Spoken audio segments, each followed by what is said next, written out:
观众朋友，大家好，欢迎收看新年8月下晝嘅客家新新聞，好，我们各位媒體的好朋友們。今日呢，台灣嘅武漢肺炎嘅確診案例都望到12號，也看起來呢，疫情已經漸漸嘅有下緩呢。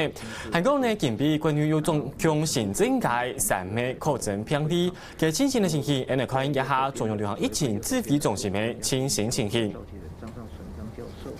那在我右手边，是我们社区防治组的庄仁祥庄副组长兼发言人。现在就请我们陈指挥官跟大家报告一下我们这段时间工作的一个进度。各位记者女士先生，大家好。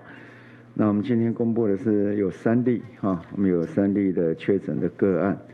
那2例是境外移入，那1例本土。那本土的个案是20多岁的男性，我们编号是386。那为案195从美国境外移入的同住的友人，那有过敏的症状，于案195确诊后列为接触者，进行居家隔离。那这样今天我们就确诊那这案子它大概是确诊了比较早的一个案子中间他已经好像已经解隔离了。那我们再就是 review 他的一个相关的症状，那决定把他就是再找回来再验，那变成是就是验出来是阳性。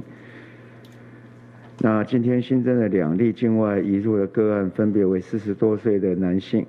按387及40多岁的女性按388。那387于2月20日前往美国工作，3月25日出现咳嗽、喉咙痛的症状，那自行服药并没有就医。那4月10号返国时机场采检，那今天确诊。那按388为按358的妻子，那于1月13号一同前往英国探亲，4月2日返台后居家检疫期间出现味觉及嗅觉的丧失，那于3日就诊就医采检，那今日确诊。那总共到现在我们国内的累积了388人的一个确诊，那109人解除隔离。那确诊中有个案有6人死亡那这是我们现在的一个情况。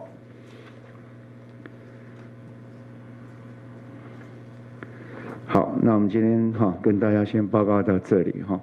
那大家有什么问题现在可以提出来。你好，台湾情报提问。我们有记者在周末排队买口罩做调查时，发现人潮还是有大排长龙的现象嘛？然后大部分是家长在假日排队为孩子买口罩。请问指挥官这边口罩网购的进度如何？然后第二个是有民众表示儿童口罩大小不一，然后要靠运气，然后买到太大或太小的口罩都不能用，等于是白排了。然后另外因为口罩颜色也不能选择，所以有家长反映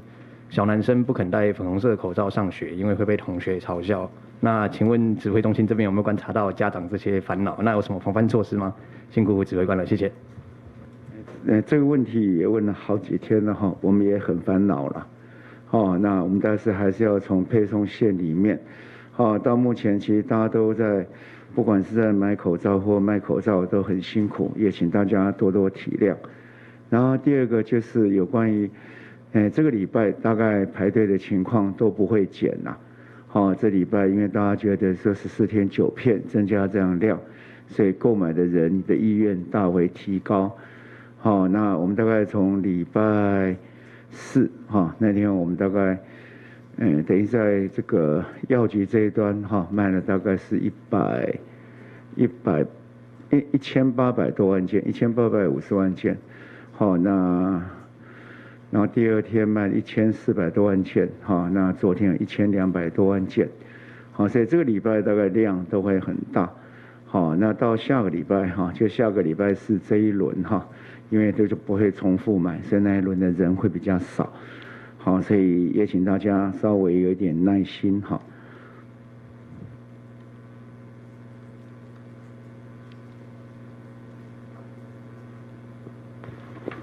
不好意思提问，想问一下关于那个今天的那一例本土案例，因为查了一下，按195它其实是3月20号就确诊，那他的同住有人应该解隔离应该好一阵子，那是基于什么样的原因会重新怀疑他是不是有感染，然后重新做检验？谢谢。跟大家报告，我们现在对于上次也跟大家报告，对于要居家检疫或居家隔离要解除的时候，我们对于所有人都要做这样的一个症状的 review， 那如果有状况的话，经过卫生单位安排就会来采检。那这一位当然不是他那时候，那已经比我们在宣布之前就已经解隔的案子，但卫生单位还是会去 review。那这样有一个过敏，他以前都是说，有一点过敏的情况，那所以就没有把它列在采检的对象。那现在看到这里，那有扩大筛检的条件下，所以就请他再来采检。指挥官辛苦，中视提问2个问题。第一个问题是那个有关于清明连假的部分，那今天是一个观测的指标，那我们可以说我们守住了吗？这是第一个问题。第二个问题是我们有捐赠口罩给这个新加坡，那网传是新加坡有一些人是觉得不领情这部分有没有任何的回应？就第一个就是说，大家今天可以讲说，这是我们第一段。那没有出现任何的这样的一个征兆了，应该这样讲，那还要持续来观察。那第二个，我们跟各国相关的捐赠，那透过我们的外交系统，那取得这样的一个协调，那我们才会决定这样的一个发送。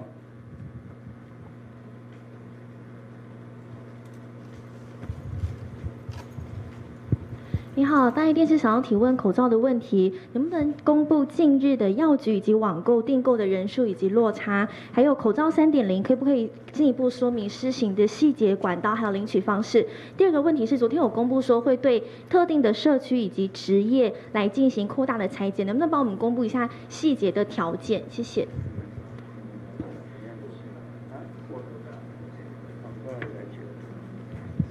是有公布过了吗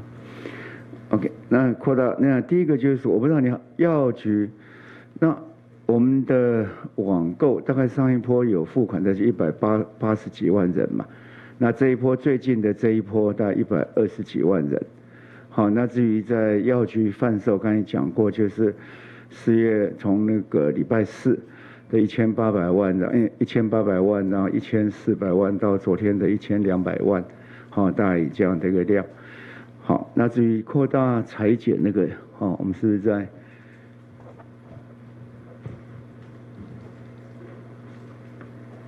我们扩大采检的部分的话，从原先的限制的这些的定义的范围很小，那逐渐的扩大，已经到医事人员的部分这边扩大。那但是我们现在也在寻找说，有哪一些都是高危险群的，我们是不是有需要再扩大这部分的人在规划当中？比如像说我们有没有需要对于一些的比较照顾的这些，我们更要警惕的这些的人员，来做一个监视。那所以说我们目前还在规划中，如果有进一步的话，会跟大家来做报告。不好意思 ，TVBS 提问，刚刚有提到说，今天算是守住那个清明连假部分，那想请问一下，5·1连假的部分还是照常举行吗？那还是说有更多的防疫措施？第二题想问一下，说就是因为现在纽约的确诊数是超过了16万人，那因为从武汉回台都会要集中检疫，那想请问，特别从纽约回台的有考虑要强制采检以及强制集中检疫吗？谢谢。在纽约的这一方面那目前我们对集中检疫是有在做思考了那不过你人的地方也不容易这么清楚的把它分辨出来。不过在武汉那个时候在武汉最尖峰的时候，相关的一些情况是更不清楚所以我们采用了集中检疫的方式。那现在是所有进来我们有症状我们就采检，那有症状直接送到集中检疫场所，那采检阴性之后，那才送回去，再到家里做居家检疫。那目前我们觉得这样的一个成效，算是还算控制良好。不好意思，苹果日报提问，想请问一下，就是说今天的那个本土个案来说的话，我们目前掌握相关接触者有多少位？然后还有大概相关的接触者，还有这个人的本身的一些活动史，可以请就是庄副组长来跟我们讲一下这样子。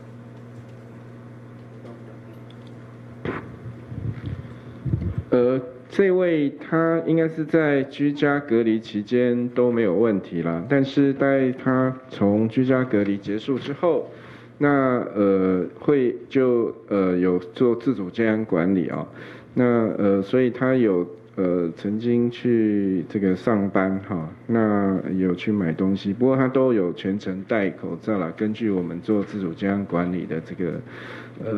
的方式来做。那有关他在公司的接触的这个的人，我们还明天才会去他的公司去匡列啊，因为今天他们公司也是没有上班啊。以上。中国时报，我想要问一下，就是今天这例本土个案，因为说他是在那个已经解除隔离之后回头去筛，那请问他是符合扩大筛检的哪一个条件，所以或再去主动去筛检到他？那过敏是他原本的病症吗？还是那个新冠病毒引起的？那第二个问题是说，刚刚部长提到说我们算是到4月12号今天算是第一段，那我们是在清明连假后，我们预计还要再观察到什么时候才可以算是清明连假后的发病潮已经度过了？这样，谢谢。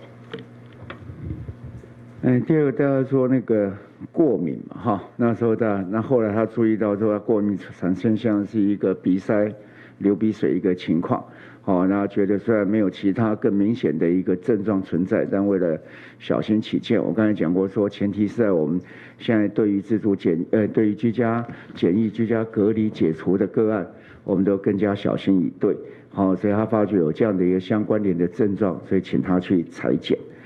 然后第一个在这里面，那当然至少要再观察1个礼拜哈，14天哈是第一波的观察哈。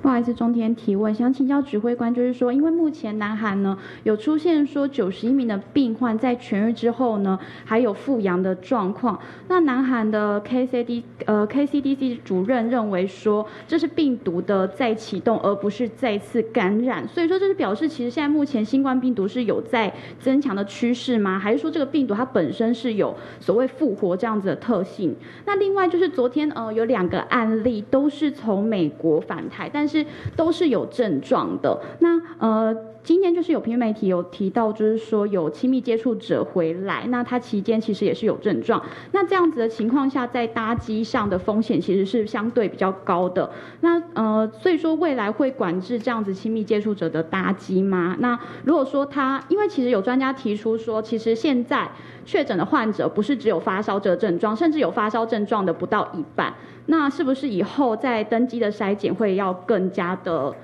严密一点？以上，谢谢。好，有关于这个出院以后又再有复阳的状况，这已经被提到好久了哈。那特别是中国大陆或者是疫情比较严峻的地方，那病人让他出院以后之后又检查有阳性的情形，这个多数都还认为还是原来的病毒，不是再重新感染的状况嘛。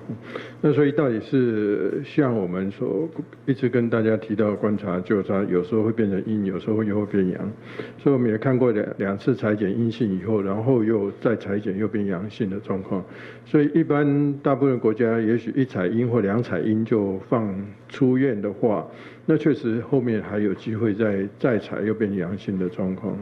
所以这个都还没有在比较正式的科学性的杂志上探索这样的一个状况到底是怎么回事，都是在比较媒体或是只是在对外的说明，这样有遇到这些情况，所以严谨的说，在科学上我们还没有办法了解他们的这种状况到底是怎么回事啊。那不过我们自己的经验里面或者我们的个案里面，我也跟大家做过报告。刚开始我们也是跟世界卫生组织一样，或者是跟多数的国家一样，用2采阴就可以出院。可是我们很快就发现，2采阴之后还有可能会变阳性的状况，所以我们就改成3采阴才可以出院。那现在3采阴才解隔才出院之后，我们就没有再看到这样的一个情形了。所以包括前一阵子大家也看到，我们有一个个案，一直很久都没办法解隔离嘛，那这样子就是有这种情形存在。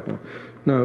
到目前为止，我们3采阴病人回去以后状况都是很好，没有再复阳的状况出现。你好，联合报提问，第一个想请问就是说，我们今天看到有过敏。国家呢中央流行疫情指挥中心就宣布的近期关于中央新增加3名武汉肺炎的确诊个案，喺其中呢有2个是对境外驶落来的，一个是本土感染个案。喺其中呢，一个本土感染个案，佢係一个20歲嘅男性哦，加編號係按386，佢喺先前呢也係100確診者，按195嘅接觸者加條係大向下，加條係19，一個按195嘅佢係第3年20嘅研究確診呢，佢做呢嘅公司呢也嘅近比新增加嘅一個個案，佢沒有來做自家空間管理，沒有做自家隔離、自家檢疫相關嘅措施，佢都有做到。不過呢下後呢，佢係有出現像係高面有流批公細細嘅相關症頭，公司呢佢冇基本線上來做採檢，下後呢就係講有衛生單位認真有控態也都採檢嘅也都規範，嗰種呢下後就緊追蹤，前面呢就攞幾個行政來做採檢，前面呢就一啲近比就確診呢，也係近比新增加嘅本土感染個案。然後呢，另外對境外駛落來嘅也都確診個案呢，也係按387。佢係一個42歲男性，佢先前呢第2年第時節有去到美國有出差哦，韓國佢啲3年15就出現緊湊，韓國有後連貫通嘅相關症頭，佢啲4年初時轉來台灣嘅時節有啲機場來做採檢，今年呢就有啲健比來確診呢，然後呢佢哋按388佢係一個確診者，按358加補陽，佢係啲4年初二。轉來台灣嘅時節，啲自家檢疫期間就出現皮膜埋多面絲，韓國有食東西冇面絲嘅相關症頭，今年呢咪係啲健比來確診呢，也係健比確診者嘅詳細嘅情形咯。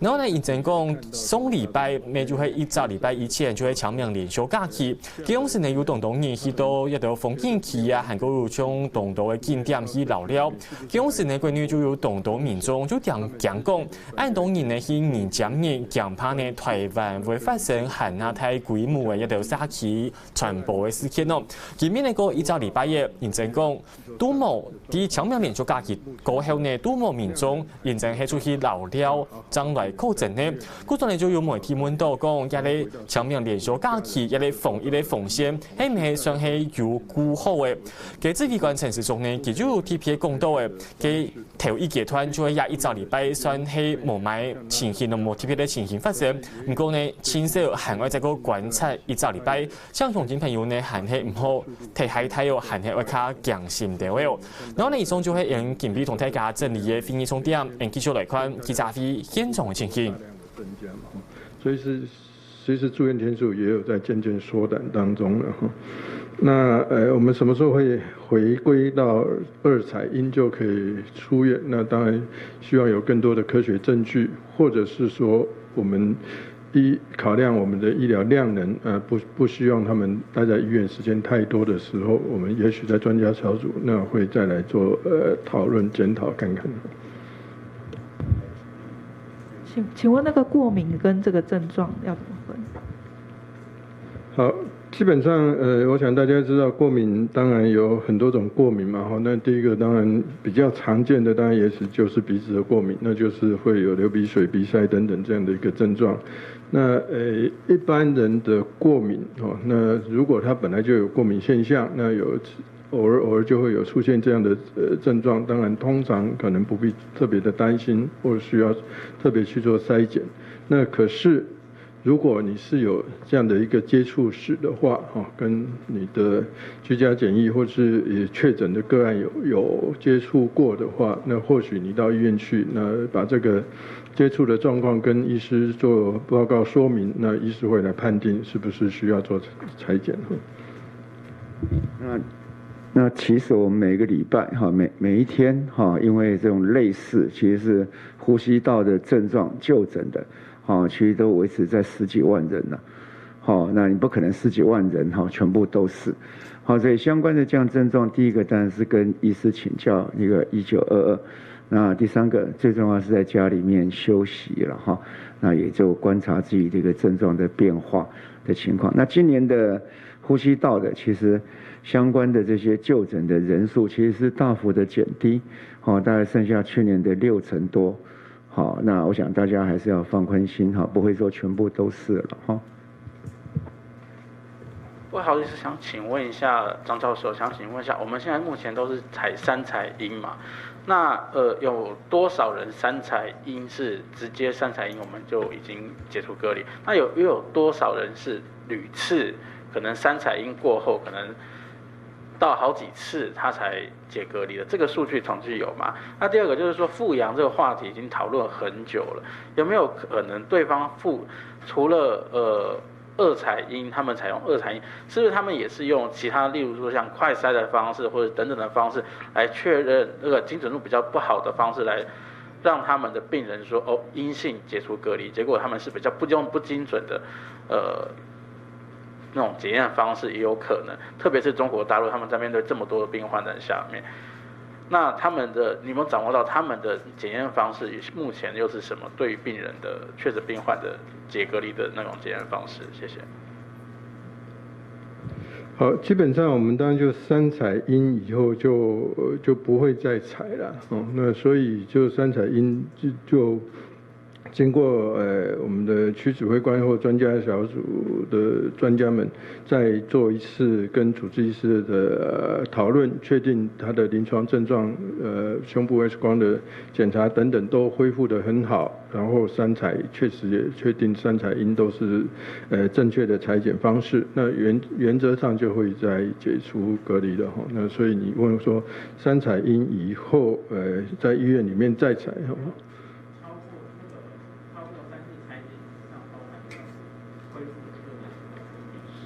超过3、4采检以上都没有恢复，没有，它是2阴以后又就再采就阳了不是说3阴以后然后又再采，不是这样子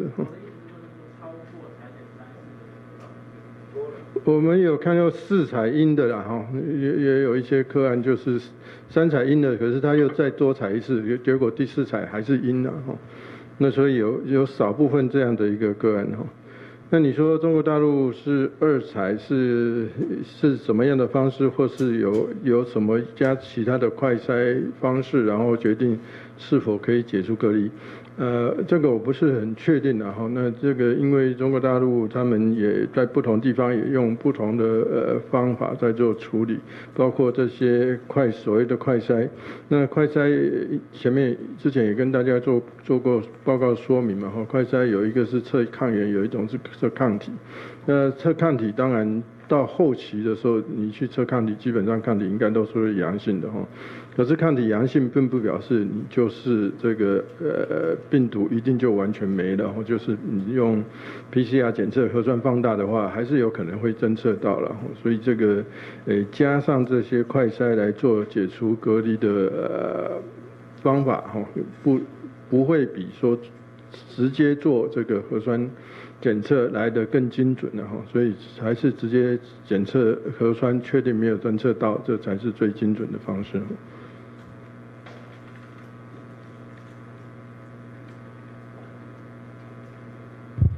部长好，民事提问，想请问酒店陪侍目前的疫调状况如何？因为刚刚陈副有讲说，就是包含在人数的部分都已经掌握不清，那他们的就是口述自己的接触什么之类的，会不会有一些状况不实的问题？然后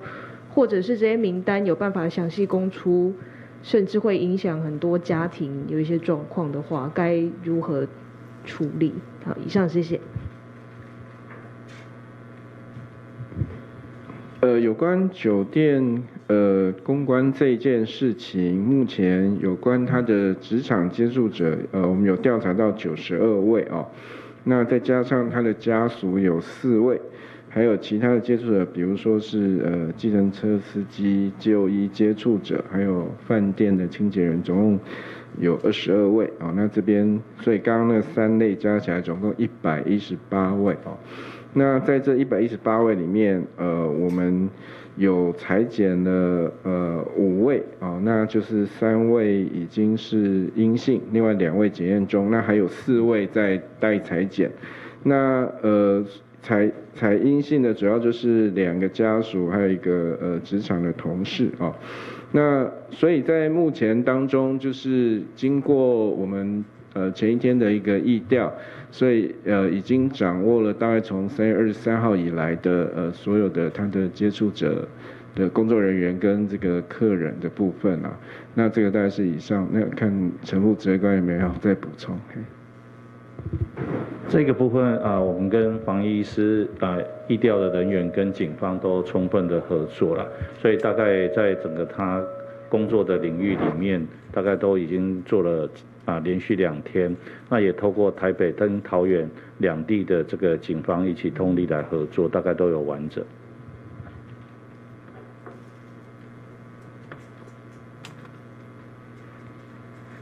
你好 ，ETtoday 询问，想请教第一个问题是3月30号从纽约返台的那班华航班机，昨天说已经采检102人，想请教今天总共新增采检了多少人？那其中有人出现症状吗？第二个问题是那个4岁童的那个幼儿园，他那时候采检了15名师生，那有3名学童出现症状，请问这3名学童的采检结果出来了吗？那还有其他师生出现症状吗？谢谢。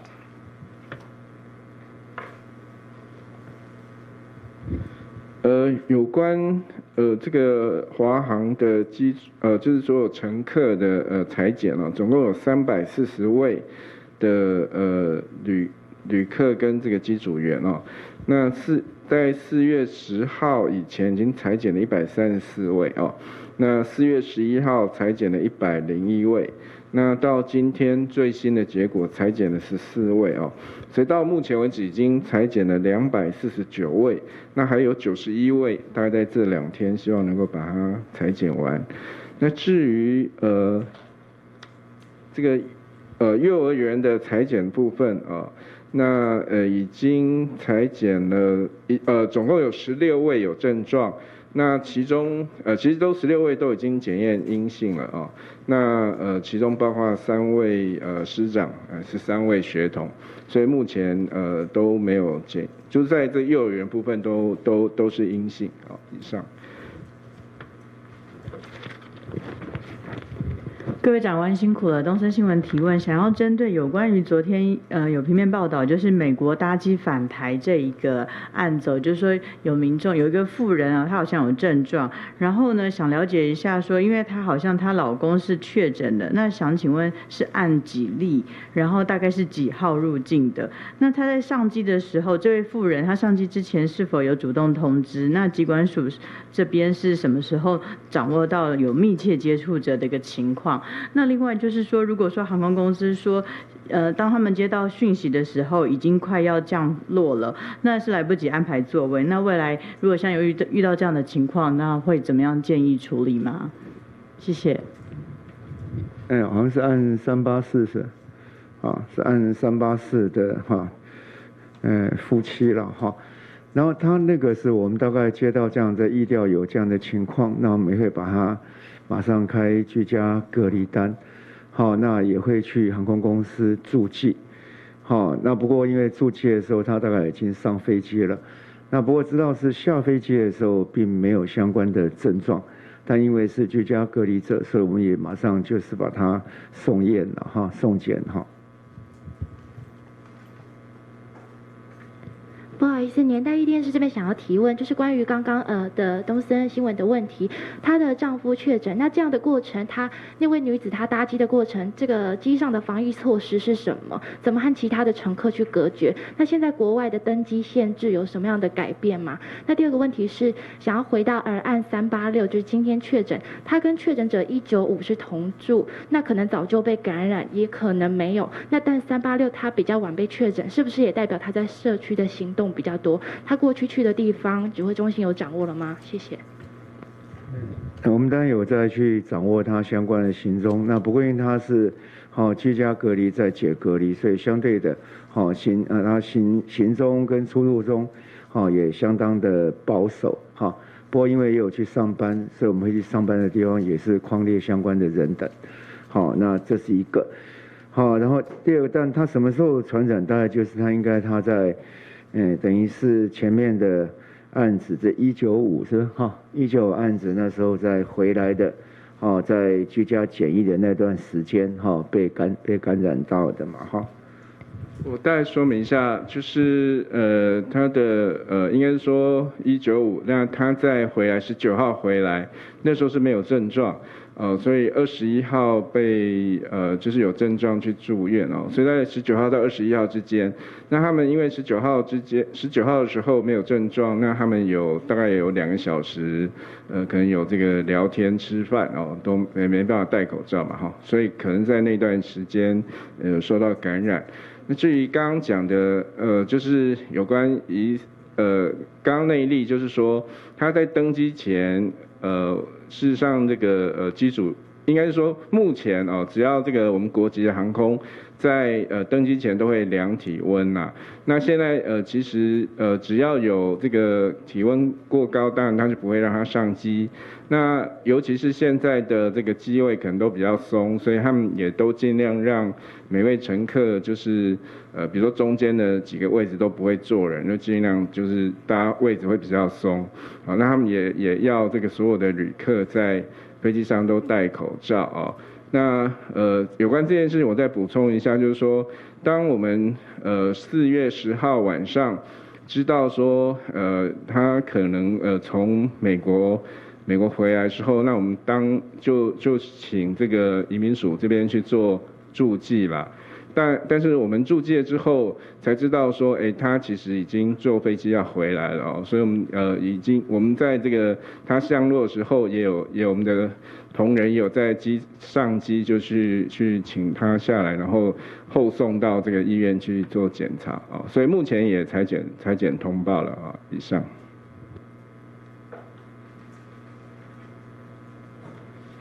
大家好，自由时报提问。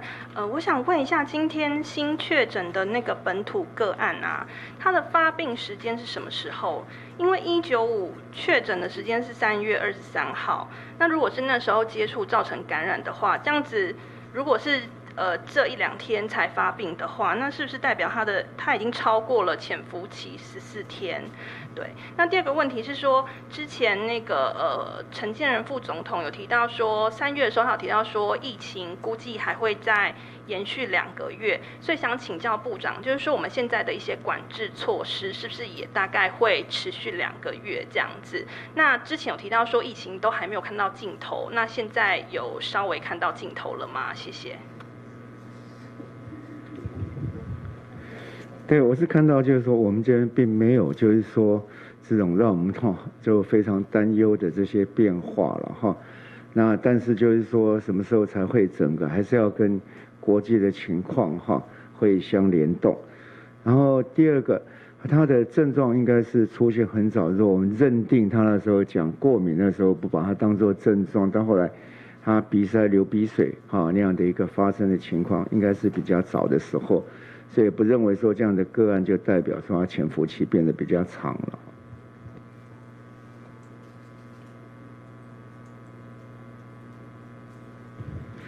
长官好，华视提问，有2个问题。第一个部分是说，现在的口罩配送呢，都是透过邮局来协助。那第一线的药师呢，是有提出说，能否工厂生产完毕之后呢，口罩就直接配送给药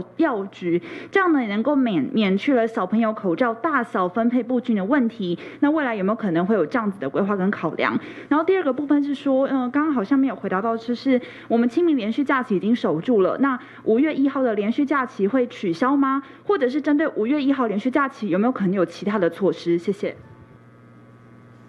不太明白，就是说不要邮局配送，那他要怎么领？他自己要到工厂去领。工厂怎么配？工厂也是要透过相关的运输的单位。那这物流里面，其实邮局做得非常的棒。他们是真是卯足全力来帮国家的忙。好，那至于刚才是大家是有提到说有一些大小口罩的分配的问题，那可能是在源头上的一个分配适当的型号。好，那我们会再做，好好的再研究一下哈。但你说让那个这北通了哈，今嘛那较好了，哎。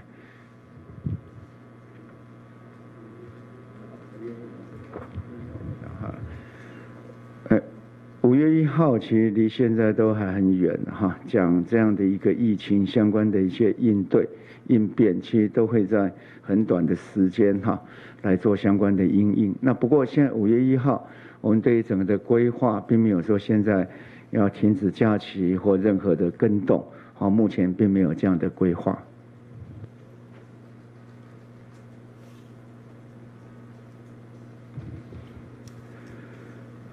好，那今天记者会就到这里，谢谢大家。